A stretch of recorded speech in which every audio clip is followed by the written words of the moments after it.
비록 전 세계가 과거보다는 훨씬 평화적인 상태를 유지하고 있지만 그래도 아직 세계 곳곳에서는 크고 작은 분쟁들이 일어나고 있습니다. 그리고 요즘 다시 떠오르고 있는 분쟁 지역은 바로 인도와 중국이죠. 다들 아시는 것처럼 인도와 중국의 국경 분쟁은 아주 오래전부터 이어지고 있는데요.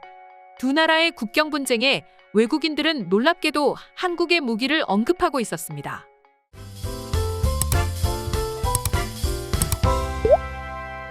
일단 인도와 중국의 국경 분쟁은 하루 이틀 동안 생겨난 문제가 아닙니다.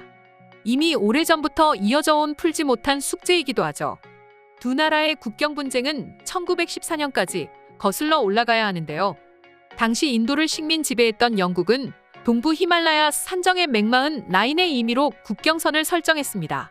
이 선이 인도에 유리하게 돼 있어서 중국은 인정할 수 없다는 입장을 고수하면서부터 두 국가 간의 국경 분쟁이 발발하게 되었습니다.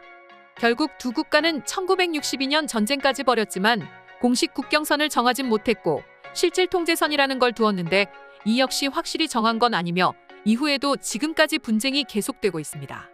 지난 2020년 국경 몽둥이 싸움을 여러분 모두 한 번쯤은 들어보셨을 정도로 매우 유명한 일인데요.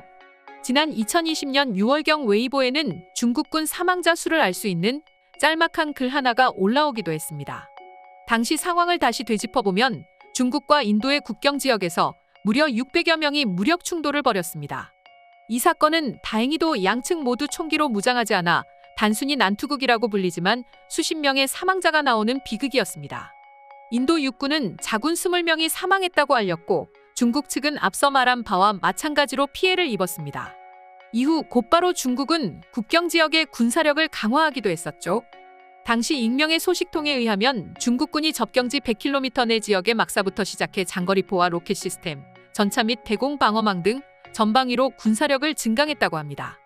게다가 사우스 차이나 모닝 포스트는 중국이 상업용 위성사진의 국경 분쟁 지역에서 약 320km 떨어진 중국 허텐 공군기지에서 스텔스 전투기인 J-22대의 모습이 포착됐다고 보도하기도 했습니다. 그리고 인도군 역시 라다크 지역 공군기지에 프랑스에서 도입한 라팔 전투기 5대를 배치했다고 하죠. 이외에도 중국은 전국인민대표대회 상무위원회를 통해 육지국경법 제정안을 통과해 올해 초부터 갈등을 빚는 국경지역에서 무기 사용을 허용하도록 하는 법률을 제정하기도 할 정도로 인도와 중국 간의 국경 분쟁은 심화되어 왔습니다. 최근에도 불미스러운 사고가 있었죠. 2020년 난투극 이후 2년 만에 다시 한번 두 국가의 국경 지역에서 난투극이 벌어졌습니다. 로이터 통신 등 외신에 따르면 인도 군 당국은 지난 9일 동북부 아루찰프라데시주의 타왕 지역에서 자국군과 중국군이 충돌했다고 밝혔습니다. 인도 현지 매체 타임스 오브 인디아는 당시의 소식통을 인용해 3,400명의 중국군이 실질 통제선을 넘어 침범하자 인도군이 강하게 막아서면서 충돌이 발생했다며 양측 군인 일부가 골절상을 당하는 등 다쳤으며 인도군 6명이 병원으로 후송됐다고 전했습니다. 그런데 두 나라의 분쟁의 대부분의 외국인들이 중국이 아닌 인도의 편을 들고 있는 건 암묵적인 사실이라고 할 수 있습니다.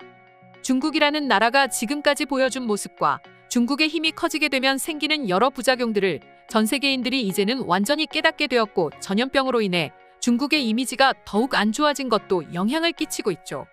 그렇다 보니 인도를 응원하는 외국인들의 반응이 많다고도 할 수 있는데요. 인도가 중국에 맞서 이기기 위한 여러 대안 중 하나가 바로 한국의 K9 자주포였습니다.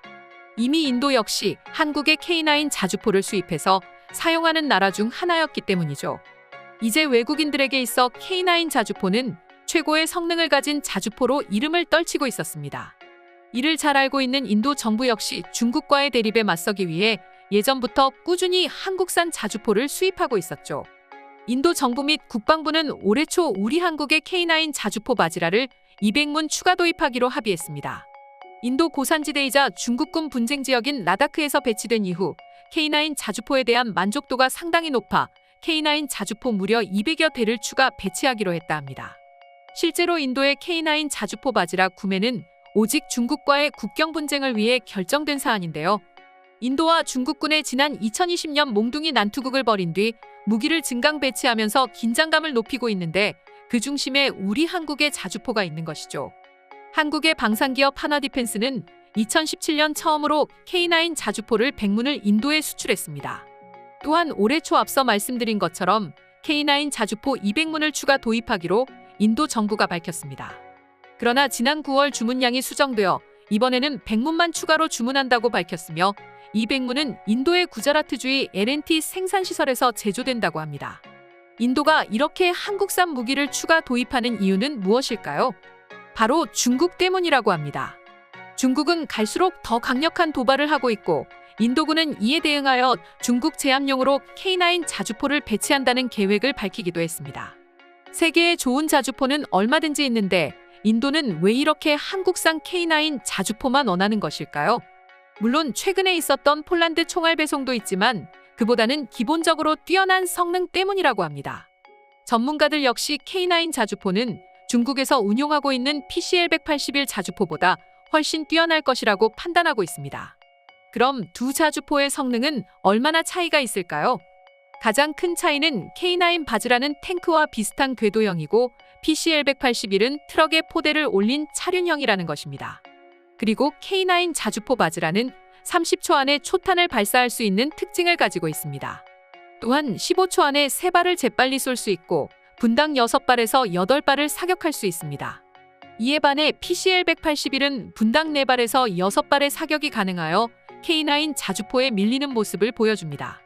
또한 K9 바즈라는 일문으로 일제 사격을 할 수 있는데요. 고각을 달리하여 연속 사격하는 방식으로 여러 발의 포탄이 동시에 목표를 타격하는 사격 방식을 이용하고 있습니다. 게다가 무엇보다 뛰어난 점은 K9이 실전 기록에서 훨씬 앞선다는 점인데요.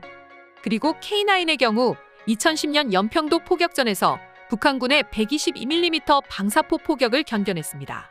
당시 연평도에 배치된 해병대 K9 자주포는 총 6문이었는데 이 중 1문은 불발탄 처리 문제로 정비를 받고 있었죠. 나머지 5문 가운데 2문이 방사포탄에 일부 피해를 입었는데 1문은 곧장 수리를 끝내고 반격에 나섰습니다. 또한 해병대의 K9 4문으로 북한군에 엄청난 타격을 입히며 K9 자주포의 성능을 입증하였습니다. 또한 2019년에는 인도가 파키스탄과 국경 분쟁에 K9 바즈라를 동원하여 파키스탄의 SH-15와 상대했는데 SH-15는 PCL-181의 수출형입니다. 물론 정확한 정과는 불분명합니다. 하지만 인도는 K9 바즈라에 대한 만족도가 뛰어나 이번 추가 수출을 결정하게 된 것이죠.